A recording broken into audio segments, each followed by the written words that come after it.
Tuwing sasapit ang bisperas ng Pasko, kung saan ang lahat ay abala sa pagluluto ng Noche Buena at ang lahat ay nasasabik na magbukas ng regalo, may espesyal palang regalo na nakahanda para sa pamilyang De Los Santos taong 2002 buwan ng Disyembre.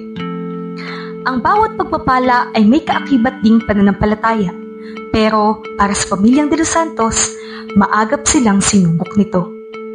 Sa kabila ng hindi sapat na kaalaman ay hindi naman kinulang sa diskarte ang kanyang pamilya.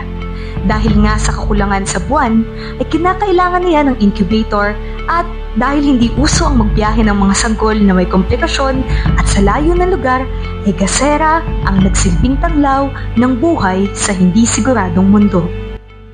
Ako po si Bing De Los Santos, 47 years old po. Ako naman po si Marley Ayura de los Santos, 47 years old din po. At kami po ay pinanganak noong October 29, 1978. Pagka-birthday po kami mag-asawa. At kami po ay 24 years ng mag-asawa. Yan po ay palibasa po pinanganak ng 7 months lang. Kaya lumabas siya na sobrang liit. Halos sa palad ko lang ay pwede na siyang matulog. Halos ay sinlaki lang siya nung pulbo na malaki dati. Bali nung bata po, sakitin. Mga kung saan namin dinadala para lang mapagamot. Yun po.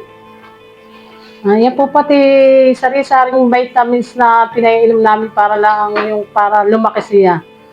Ako si Mario Ayura. Ako yung lolo ni Gracia.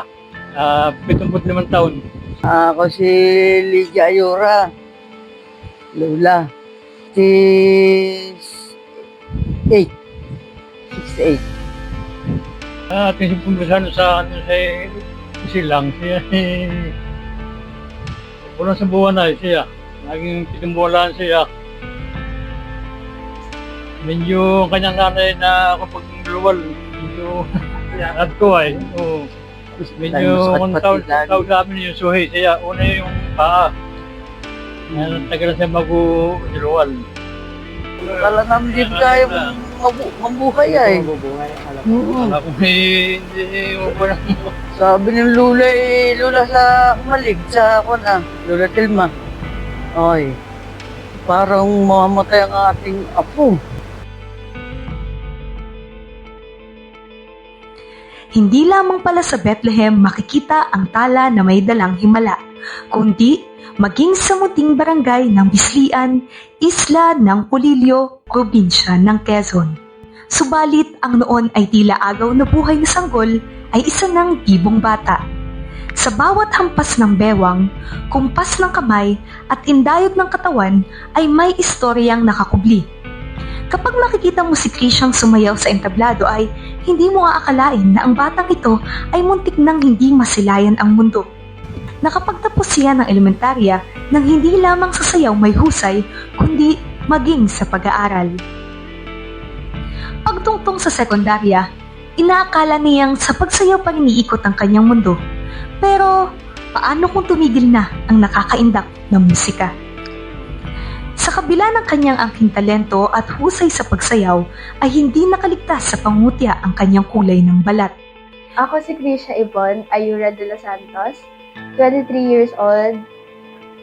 Isa akong mananayaw at panganay ako sa magkakapatid.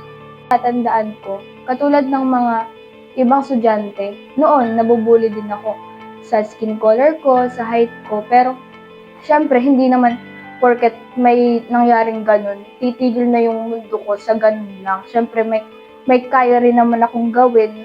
Katulad din ng mga ibang mananayaw, nagkaroon din ako ng mga sinasabi na feeling magaling. Para kay Krisha, iba't iba ang kulay ng entablado. Minsan, matingkad ang ilaw, puno ng palakpakan at hiyawan, pero madalas, sa isang silid kung saan ngiti at palakpak ng kanyang pamilya ang umaalingaw.